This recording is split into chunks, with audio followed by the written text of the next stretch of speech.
So, Prime Minister, dear Keir, a very warm welcome to Brussels. I'm very glad to see you again so soon after New York.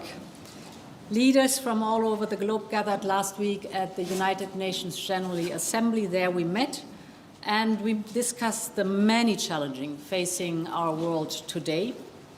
In particular, a geopolitical landscape that is shifting so rapidly in front of our eyes, and this is also true for the last days in the Middle East. I strongly condemn the ballistic missile attack launched yesterday by Iran against Israel. The spiral of violence is threatening the lives of innocent civilians. It is also leading to a generalized conflict in the region, and this must be avoided by all costs. The European Union therefore continues to call for a ceasefire across the border with Lebanon, consistent with Resolution 1701, and the border in Gaza. And we will keep calling for the release of all hostages, as we have done for almost a year now.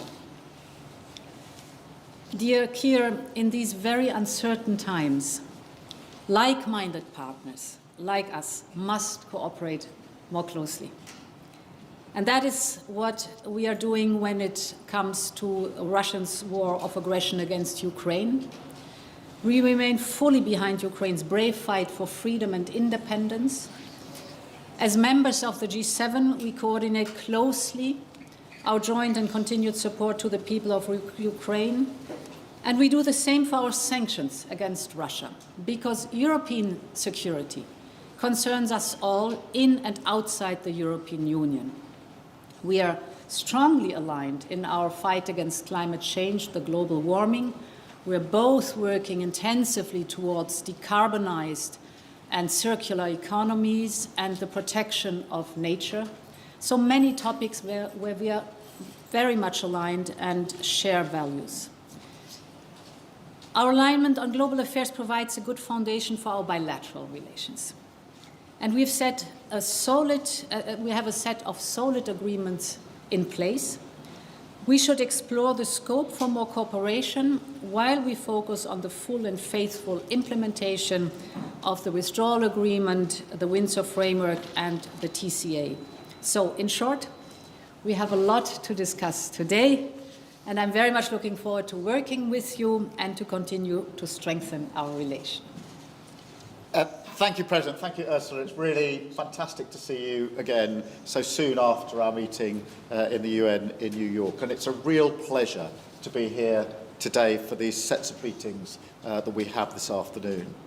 I firmly believe that the British public wants a return to pragmatic, sensible leadership when it comes to dealing with our closest neighbours, to make Brexit work and to deliver in their interests, to find ways to boost economic growth, strengthen our security, and tackle shared challenges like irregular migration and climate change.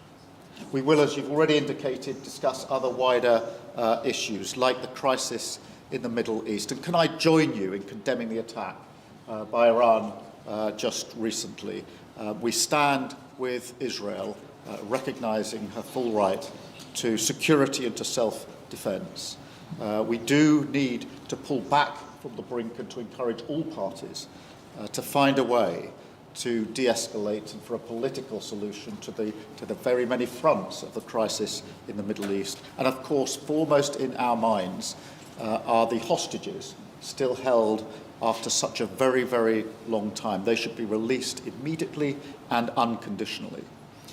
In dangerous times, we also look at the war in Ukraine.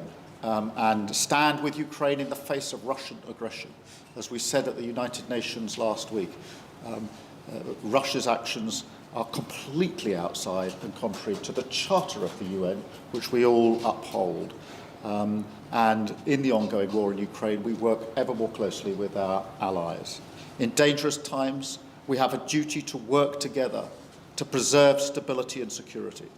So I'm looking forward to a productive set of discussions today with Ursula, of course, and later with the President of the European Council and the President of the European Parliament. We are determined to put this relationship back on a stable, positive footing that I think we all want to see. Thank you, Ursula.